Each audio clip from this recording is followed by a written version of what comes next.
Yeah. Yeah, man. The existence of demons, apparitions, werewolves, and vampires, they are all constructions of the human mind. Monstrosities conjured by our own phobias. Why do we create such devilish beings? Why fabricate things that cause our weary minds to experience the feeling we know all too well as fear? Maybe it's because the demons we fear the most are the ones that exist right beneath our feet. They are the ones we see every day, and those we consistently interact with. The monsters we create keep us from losing sanity in the realization of the world's vulnerabilities to evil.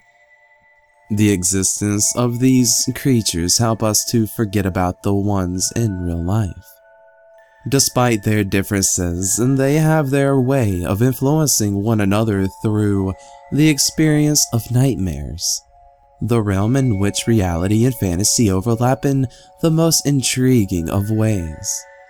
My nightmares, which only now begin to plague me, consist of a creature that continually haunted my childhood, condemning me to a life riddled with doctor visits and psychiatric screenings. The help sought out by my domineering parents finally gave way by the age of 12. Being now 25, I thought I was forever rid of the creature. That is until it returned in the form of a phantasm. I decided to pursue a cure for my steadily decreasing health. Insomnia began to vex my sleeping habits, and I began having vivid hallucinations. It became routine to lie awake in bed, gawking at the empty, barren white walls that now mocked my inability to rest. I find my desired relief when I stumbled upon an institution by the name of Heisenberg Institute. They informed me of their activities in the science of neurology, how the development of experimental technologies could have the ability to infiltrate your dreams, constructing them into more pleasant experiences. They were looking for potential candidates for a research study. 3 men and 3 women completely isolated, only having the freedom to sleep. Their brains would be monitored with transmitters throughout the experiment, especially during the hours of REM sleep. Communications between participants would be prohibited. Acting against said rule would result in the removal of a participant. I thought on how sketchy it all seemed, but the desperation to rid myself of my woeful nighttime visions allowed me to act against my suspicions. I half-heartedly agreed to partake in their experimental analysis, as so did a few others. When we arrived at the institution for the experiment, we were all led into a vacant room, void of all personal possessions. The room was bare, and several beds were sprawled around the room. Specks of haphazard lighting trickled through a single-minute window that was smeared over with soot. The floors were cracked and unpolished, as if stampedes of sewage floods had marched their way through. The only sanitary thing seemed to be the beds. We were all handed out a small notepad to document our experiences while staying in the room, once again reminded not to speak. We all claimed a bed, then settled in. The door was closed.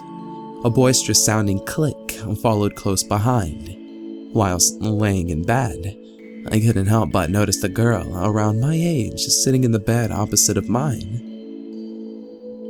The majority of the participants were of old or middle age.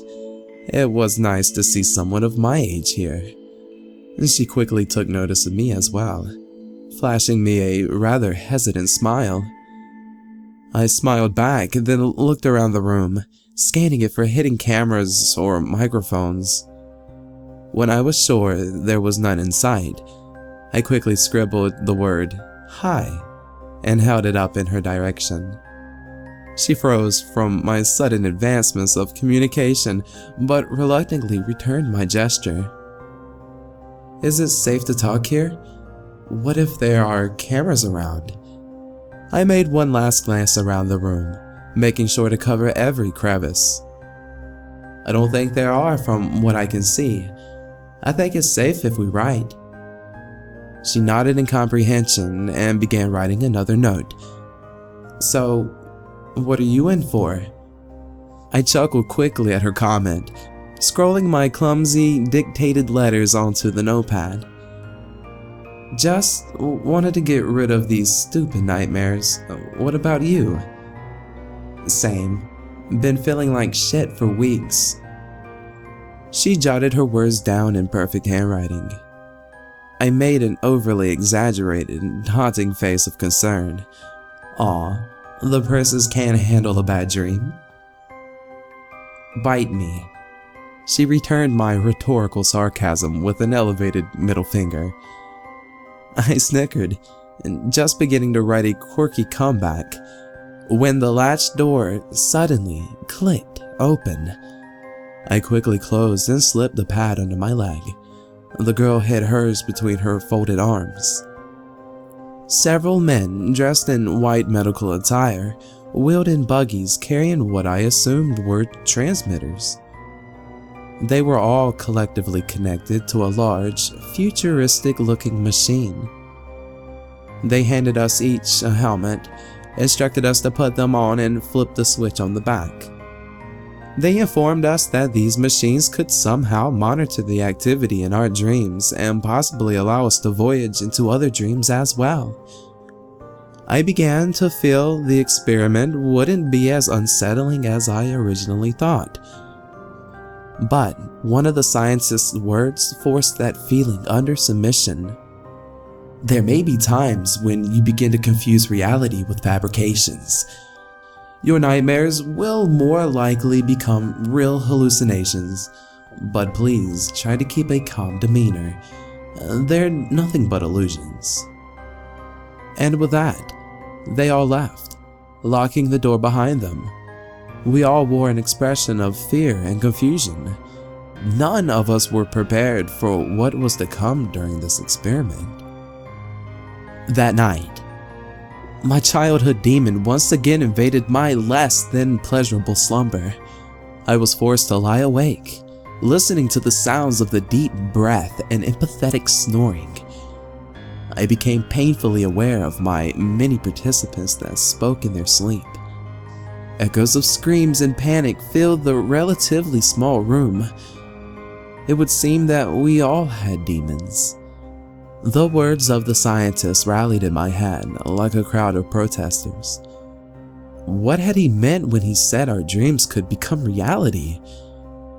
I spent all night trying to make sense of his words, managing only to loathe the sound of snoring even more. The first one awake was the girl. It wasn't surprising, really. Judging by their screams, I figured that this was the most sleep any of them had gotten in days. She stretched, letting out a murmured yawn before smiling widely at me. I smiled back and pulled out my notepad. Had a nice sleep? For the most part, you? Hell no. All the snores and screams made it damn near impossible, not to mention my reoccurring nightmare. Oh, who's the princess now? She laughed behind the cover of her hand. So, you're a comedian, huh? Amy Schumer or Whitney Cummings? Well, I did steal your joke. Touché. You know, I never got your name. It's Jennifer, but you can call me Jen. And yours? The name's Kyle. Nice to officially meet you. We continued our intriguing conversation until the other participants were jolted awake by their own restlessness. One even managed to yell out, "Don't rip me apart!" before abruptly waking in a pool of excessive perspiration. About an hour later, the scientists reeled in carts of syrup-soaked pancakes and less than appetizing-looking scrambled eggs, handing each of us a tray. Before leaving, The same scientist who spoke those haunting words turned to me.